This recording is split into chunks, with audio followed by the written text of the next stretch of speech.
به نام خدا، عرض سلام و ادب دارم خدمت دوستان گرامی. حسین هستم. خب بریم با ادامه یعنی با شروع ساخت ژورنال معاملاتیمون. خب همونطور که فهمیدیم دو تا ابزار اصلی داریم. یکی لاویبل اپه که با آدرس لاویبل.dev میتونید بهش ورود بکنید یا توی گوگل بزنید لاویبل براتون میاره، یا دومی هم supabase.com که به عنوان دیتابیسمون از این میخوایم استفاده بکنیم. هر کدوم توضیحات مفصلی دارن که میتونید اینا رو مطالعه بفرمایید. صفحه اول لاویبلمون هم میتونید پروژه هایی که افراد دیگه با به اصطلاح لاویبل ساختن برای خودشون مشاهده بکنید. نمیدونم توی ویدیوی قبلی فرصت شد که اینو یه نگاهی با هم بکنیم یا خیر، یکی دو تاشو با هم دیگه باز میکنیم ببینید که چقدر چیزای خفنی میشه باهاش ساخت. شما کافی که لاگین بکنید داخل این سایت. حتی اینایی که به اصطلاح پابلیک شدن دیگه، شما میتونید بعد از اینکه ورود کردیم به سایت و یکیش رو مثلا حال کردیم باهاش خواستین روش کار بکنید، خیلی ساده این بالا یه دکمه داره به نام ریمیکس. اینو که بزنید کدش رو براتون باز میکنه. میتونید این به اصطلاح الان یه چیزی که یه نفر دیگه ساخته، خب یعنی فقط ژورنال نیست، سایت کامل میشه باهاش طراحی کرد. الان من اگه روی این ریمیکس بزنم اینو برام باز میکنه و میتونم شروع کنم به چت کردن با این لاویبل و شخصی رو کنم و شخصی سازش کنم و استفاده کنم. یه نسخه از این رو من استفاده میکنم. اینجوری نیستش که پروژه‌مون بنده خدا رو خراب کنم و ریمیکس دیگه. خب بریم لاگین بکنیم ببینید که چقدر ساده است. این بالا نوشته که لاگین و ساین اپ. روی ساین اپ باید میزدیم. آره ساین اپ رو میزنم. میتونید با به اصطلاح گوگلتون یا گیت هابتون ورود بکنید و ثبت نام بکنید. من یه لحظه ویدیو رو نگه میدارم که وقتی ویدیو رو نگیره و ورود میکنم به سایت. خب خیلی ساده دیدین که من روی این دکمه کلیک کردم که الان میخوام ثبت نام بکنم. اکانتامو آورد. من الان با این اکانت میخوام ثبت نام بکنم دیگه. بقیهش نکست و ایناست دیگه. بعد برم داخل ایمیلم تاییدش بکنم. خب همینطور که میبینید من روی این دکمه ساین اپ ویت گوگل که کلیک کردم برام این صفحه رو آورد، این پنجره رو آورد و من اکانتم رو داخلش انتخاب کردم و یه کانتینیو بهم میده و حالا من باید برم داخل ایمیلم اگر اشتباه نکنم و فعالش بکنم. این لینکی که برای من فرستاده خیلی ساده. یه دقیقه این کارو بکنم.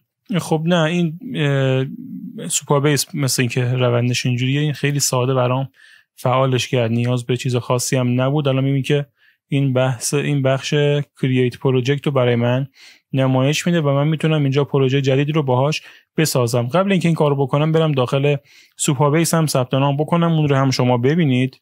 خب این هم سوپابیس، خیلی ساده. supabase.com براتون میاره. حالا من میخوام ثبت نام بکنم. این استارت یور پروژکت که بزنید صفحه‌ای براتون میاره که میگه که اول ساین اپ بکن. اگر اکانتی نداری من ساین اپ رو میزنم.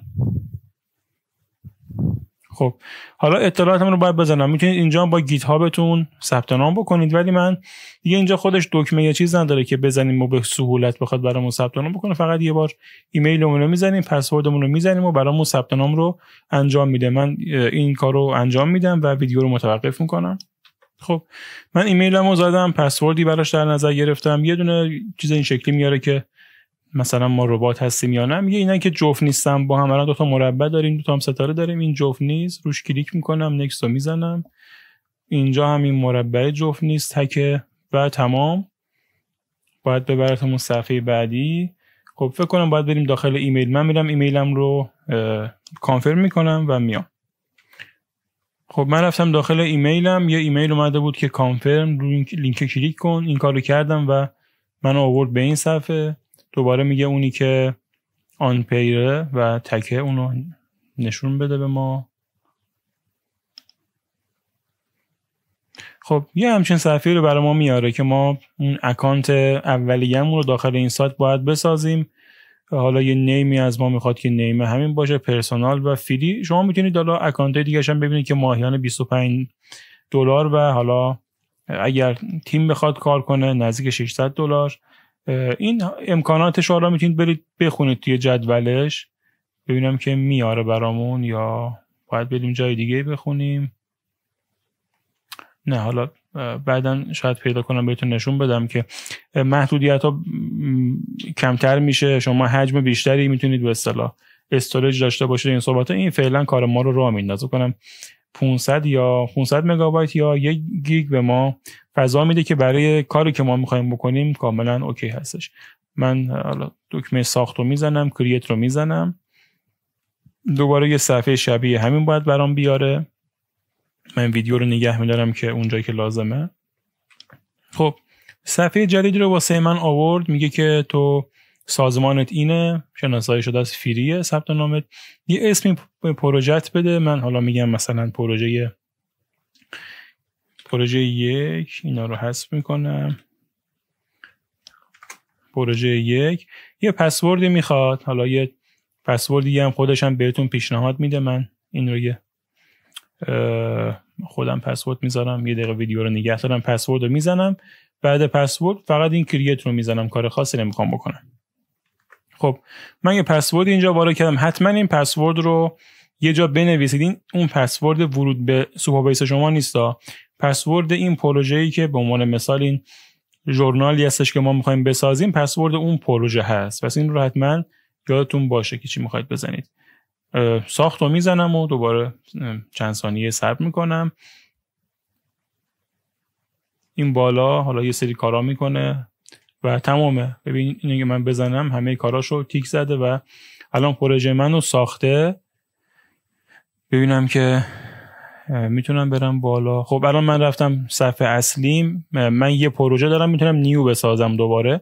الان پروژه شماره 1 روش کلیک بکنم، میام داخل جزئیاتش. الان هیچ چیزی توش ندارم. اگه بیام سمت چپ مثلا تیبل ادیتور رو بزنم، هیچ تیبلی، هیچ چیزی اینجا دیتایی برای من ذخیره نکرده. خب این ویدیو رو تا همینجا نگه می‌دارم، طولانی نشه، خستتون نکنه. اگر حال کردین با ویدیو، دوست داشتین، لایک بکنید و ساب بکنید. در این صحبت‌ها دیگه یه حمایتی از ما شده باشه. من خیلی هیچ بحث درآمدزایی از یوتیوب ندارم، نه اینقدر فالوور دارم فلان. یه دلگرمی هست و اینکه من بلدم. اینو نشون میده به افراد بیشتری. خیلی اینو بلدن، خیلی باش سایت میسازن، ولی این کاربردی که ما تریدرها می‌خوایم داشته باشیم یه چیزی هستش که حالا من خودم رفتم دنبالش تا اینا تونستم به سختی بفهمم. مثلا این لایک و شیر کردن‌های شما و فالو کردن‌های شما خیلی برای من دلگرم کننده است. بریم برای ویدیو بعدی.